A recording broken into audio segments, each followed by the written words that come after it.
तो ये उनकी पत्नी स्मृति का वो बयान है जो कीर्ति चक्र लेने के बाद उनका बयान सामने आया, जिसमें वो बता रही थी कि कैसे वो अंशुमान से मिली, उसके बाद शादी हुई, लेकिन इतनी कम उम्र में उनके पति चले गए और उसके बाद कैप्टन अंशुमान वीरगति को प्राप्त हुए। लेकिन जो बहस एक छिड़ गई है कि मुआवजा राशि जो कीर्ति चक्र है वो परिवार के पास रहे या पत्नी के पास रहे, क्योंकि परिवार कह रहा है कि पत्नी तो सब लेकर चल दी है।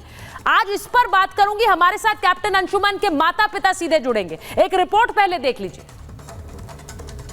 अंशुमन सिंह ऑपरेशन मेघदूत के अंतर्गत सियाचिन ग्लेशियर में चिकित्सा अधिकारी के रूप में तैनात थे। शहीद कैप्टन अंशुमन सिंह को जब राष्ट्रपति द्रौपदी मुर्मू ने मरणोपरांत कीर्ति चक्र से नवाजा तो ये तस्वीरें देखकर सभी की आंखें नम हो गई। कीर्ति चक्र लेने के लिए शहीद अंशुमन की मां और उनकी पत्नी पहुंची थी। राष्ट्रपति भवन में दोनों का हौसला काफी मजबूत दिखा। सोशल मीडिया पर कुछ दिनों से शहीद अंशुमन सिंह की पत्नी को काफी सराहा जा रहा था, लेकिन अब ये पूरी कहानी ही पलट गई है। शहीद अंशुमन की मां मंजू सिंह ने अपनी बहू स्मृति पर कई गंभीर आरोप लगा दिए। मंजू सिंह के इन आरोपों ने सभी को हैरान कर दिया है। इतनी अच्छी, इतनी बॉन्डिंग, इतना प्यार, अंशुमान के जैसे उतना ही प्यार करना, और सडनली अंशुमान के जाने के बाद एक माँ के दर्जा भी नहीं दे रही है, वो दर्द है।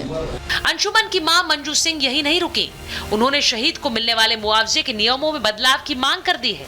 उनका कहना है कि बहुएं सम्मान और अनुग्रह राशि लेकर भाग जाती हैं, इसीलिए शहीद को मिलने वाले मुआवजे के नियमों में बदलाव होना चाहिए।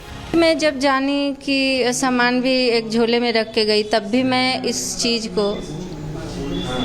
को मैं इग्नोर की, क्योंकि मैं सोची बच्ची है, उसको लगा होगा कि अभी यहाँ रहेंगे कि नहीं रहेंगे, पर वो सोच समझ के, क्योंकि उसकी माँ उसके साथ थी।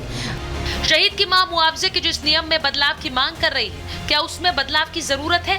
क्योंकि शहीद के परिवार को मुआवजे का NOK में तय अनुपात के मुताबिक मिलता है। आपको बताते हैं कि शहीद जवानों को मुआवजा आखिर किस तरह से मिलता है। दरअसल जवानों से भर्ती के समय एक फॉर्म भराया जाता है जिसमें NOK यानी नेक्स्ट ऑफ किन यानी सबसे निकटतम परिजन का फॉर्म भरवाया जाता है। NOK में जिस शख्स का नाम दर्ज होगा मुआवजा उसे ही मिलता है। अविवाहित जवान के NOK माता पिता होते हैं। विवाह के बाद जवान पत्नी का नाम डालता है। NOK में अलग अलग फॉर्मूला होता है, 70-30, 50-50 या फिर 100%। NOK में जवान जिसके लिए जितनी हिस्सेदारी तय करता है उसे उतना ही मुआवजा दिया जाता है। आज हमारे पास सुबह से कम न जाने कितने फ़ोन आ गए कि जो लोग हमसे भी ज़्यादा पीड़ित हैं लेकिन वो अपनी बात को नहीं कह पाए, तो वो निश्चित रूप से ये उनकी आवाज़ है और ये बड़ा ज्वलंत मुद्दा है NOK का और उसके बाद सम्मान का। ये लड़ाई केवल सम्मान की है, ये लड़ाई कहीं पैसे तक सीमित नहीं है। शहीद अंशुमन ने भी अपने NOK में जिस हिस्सेदारी को भरा था उसी आधार पर मुआवजा दिया गया। सेना के सूत्रों के मुताबिक सेना की तरफ से अंशुमन की मां और पत्नी को 50-50 लाख की मुआवजा राशि दी गई। लेकिन सवाल शायद सिर्फ राशि का नहीं, उस कीर्ति चक्र का भी है जो बेटे को मिला। आज महाभारत में इसी मुद्दे को समझने की कोशिश करेंगे और ये भी कि क्या नियमों में बदलाव की जरूरत है। Bureau report, Republic Bharat.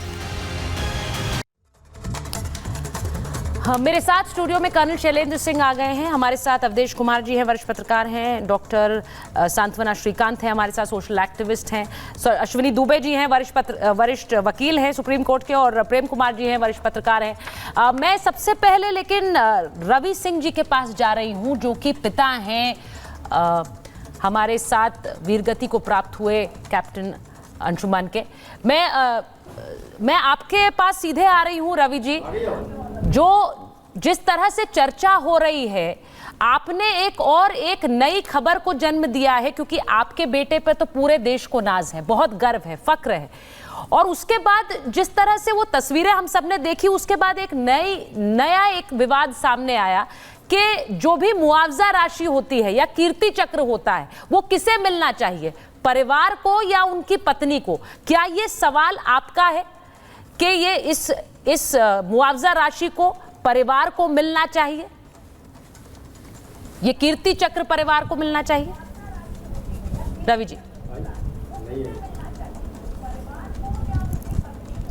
जी, आपको मेरी आवाज आ रही है? चलिए, रवि जी तक हमारी आवाज ही नहीं पहुंच पा रही है, उसको एक बार दुरुस्त कराते हैं। अभी रवि जी से बात करने की कोशिश करेंगे। ये जो आरोप लगाए गए हैं परिवार द्वारा, और इसमें एक नई बहस जन्मी है, और ये भी हमने देखा है। मैं एक बार कर्नल शैलेंद्र सिंह आपके पास आ रही हूँ, क्योंकि इस पूरी खबर के बाद, क्योंकि परिवार ने जिस तरह आरोप लगाए कि मुआवजा राशि ली, उसके बाद संपर्क नहीं कर रही हैं, कीर्ति चक्र लेकर चली गई, हम हाथ तक नहीं लगा पाए उसे। लेकिन ये जो मुआवजा राशि सरकार देती है या सेना देती है, ये इसे देने के पीछे बकायदा एक तैयारी होती है, ऐसे ही नहीं दे दी जाती। ये खुद वो व्यक्ति तय करता है कि किसे दी जाए। जय हिंद। बड़ी दुख की बात है कि इस तरह का डिस्प्यूट आना चाहिए, लेकिन बड़ा लॉजिकल बात है कि ऐसा डिस्प्यूट आ सकता है। मैं आपको बता दूं, अब से पहले हमारे टाइम में ये चॉइस नहीं होती थी कि आप किसको एनओके डिक्लेयर करेंगे।